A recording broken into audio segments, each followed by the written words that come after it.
we need a vision statement in our life because moving forward is hard.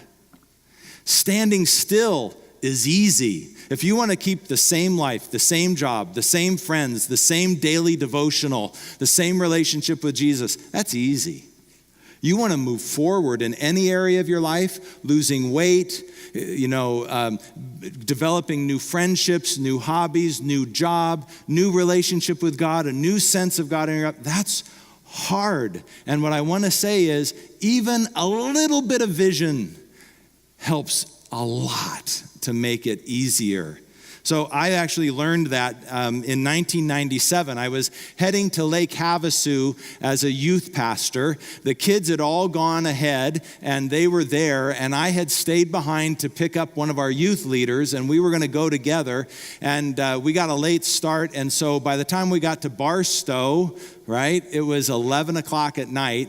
We had almost 200 miles to go, so we took off from Barstow, and in Barstow, we got food, and I remember that we were saying that we were going to get gas.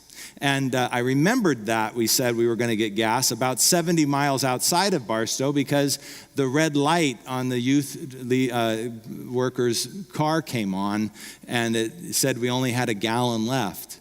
And so I didn't want to make her nervous, and so I just very casually said, man, this is a great car. About how much miles to the gallon do you get? And she said, I get probably 20. Why do you ask? I said, well, just because I noticed that your light came on, and that means we have about a gallon, and we have about 90 miles to go to get to Lake Havasu. And she freaked out, and she quick grabbed her cell phone. Of course, no cell coverage anywhere between Barstow and Lake Havasu. And I said, well, maybe we should roll down our windows and let's drive a little slower. And, we kind of, with a lot of fear and trepidation, we kept going. 10 miles we got to, and we found a rest stop, which was awesome. So we pull into the rest stop. No cars there but ours because it's now about midnight. And she goes to the restroom. I go to the phone booth to look up the phone book to see if I could find a tow truck. And interestingly enough, there of all the chairs and all the seats that any rest stop has, all were empty but one. And it was the one right next to the phone booth. And there was a man sitting there at midnight with an empty parking lot. And the best way I can describe him is that he was an 1800s prospector. I mean, the weathered hat, the frizzled hair coming down into this full gray beard, and his face was all wrinkled. And he had exactly the kind of outfit you would expect. You literally were looking around for a mule, right? And I, being the gregarious, outgoing pastor that I am, I walked wide around him, made no eye contact, and ignored him completely. But as I got the phone book open, and I was thinking, oh my gosh, it's 90 miles. It's going to be an hour and a half before anybody gets here, and then we have to drive an hour and a half back. It's going to be dawn before we get anywhere. So I asked the man, I said, listen, I can't imagine you would ever need a gas station and for you and your mule. In my head, I said that. To him, I said, do you have any idea if there's a gas station anywhere nearby on the way up? He says, oh, yes, absolutely, no problem. There's one just 5 miles up the road, up the incline, up the rise, just a little bit. Oh, okay, thanks. So I go back to the car, and the youth leader says, hey, what'd that old guy say? I said, well, there's good news and bad news. The good news is he says there's a gas station just 5 miles ahead over the rise. And she said, oh, that's great news. What could be the bad news? I said, do you see a rise? You see, it's pitch black in the desert. If there's a gas station 25 miles away. We ought to see some light, right? There's no light. There's no rise. There's no nothing. And I'm telling you, we sat there and deliberated. It was hard. Do we go? Do we not? Do we make a phone call to somebody else in Havasu? Do we wait? Do we see if anybody else drives up? Do we even dare to go back to the phone now that the guy gave us the instructions? It was hard decision. And finally, the youth leader, of course, it's the youth leader who says, well, maybe we should trust God. And I'm like, yeah, I knew that, but I was waiting for you to come to that conclusion. So she says, well, I think we should go. And I said, I just want to clarify. We've gone 10 miles.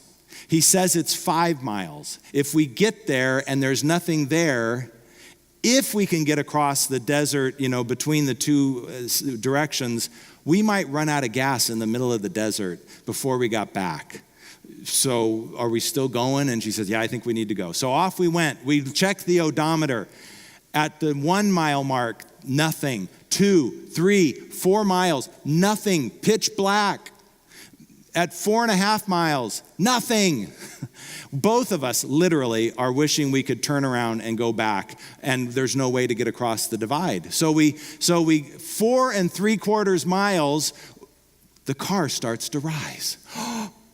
And we get to the top of the rise, and when you top the rise, there is one of the largest truck stops you could ever imagine. And two things. One, and are you serious? How can that be? Is this a mirage?